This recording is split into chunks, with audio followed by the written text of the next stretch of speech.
J'ai beaucoup parlé ces derniers temps du récepteur, la fonction du récepteur, qui en fin de compte est plus importante que l'émetteur. Car l'émetteur finalement est toujours instrumentalisé par le récepteur.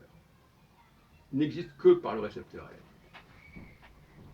Et par conséquent, on fait des erreurs lorsqu'on croit que lorsque quelqu'un réagit à la présence de l'autre, c'est parce que l'autre exerce son influence sur lui. Ça paraît une évidence. Mais s'il s'est programmé pour réagir à cette influence, ça n'a pas la même signification. Ça veut dire que l'émetteur n'était pas initialement capable d'exercer cette influence. Tout comme les astres ne sont pas initialement capables d'agir sur les individus, sur les personnes, en dehors des éléments superficiels. Et donc, il ne faut pas que l'émetteur se fasse des idées, en disant, regardez, moi j'ai une puissance, j'exprime quelque chose, et vous voyez où ça a des impacts. Non, généralement, ce n'est pas comme ça que ça se passe. Ce sont les récepteurs qui ont décidé d'utiliser tel et tel émetteur, telle et telle configuration, tel et tel signal. C'est pas du tout la même chose. Et par exemple, dans le cas des rapports entre les hommes et les femmes, on ne peut pas éviter cette approche.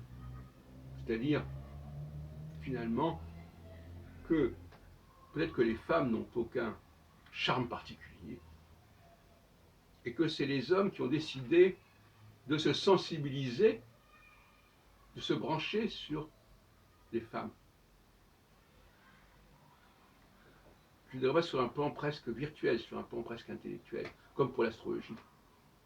C'est quelque chose qui est programmé. C'est pas quelque chose qui va de soi, c'est évident, qui est inévitable et incontournable. La question est de savoir si ce sont les hommes qui se sont programmés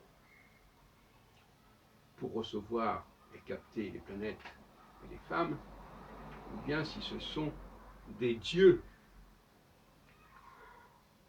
comme dans l'histoire de Prométhéeus, je reparle beaucoup de ce film depuis quelques jours, de Ridley Scott, qui ont élaboré cette programmation. Dans un cas comme dans l'autre, tout ça est assez artificiel, mais ça fonctionne. Donc la conclusion, c'est que il ne faut pas simplifier les choses.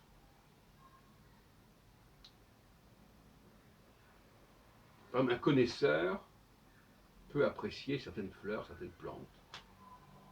Est-ce que ces plantes exercent une influence sur lui, ou est-ce que c'est lui qui a décidé d'être sensible à ces plantes, qui a développé une capacité à apprécier ces plantes, à les capter.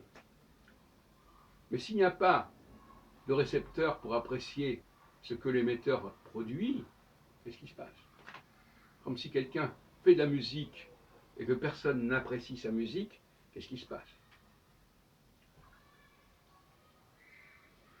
Parfois nous sommes des émetteurs aussi. Mais nous avons besoin de récepteurs intelligents et sensibles pour capter ce que nous faisons, pour apprécier ce que nous faisons, pour s'initier à ce que nous faisons. Et d'ailleurs, vous avez les fameuses formules dans l'Évangile. Ne jetez pas des perles au pourceau, elle veut dire tout ce qu'elle veut. Elle veut bien dire ce qu'elle veut dire.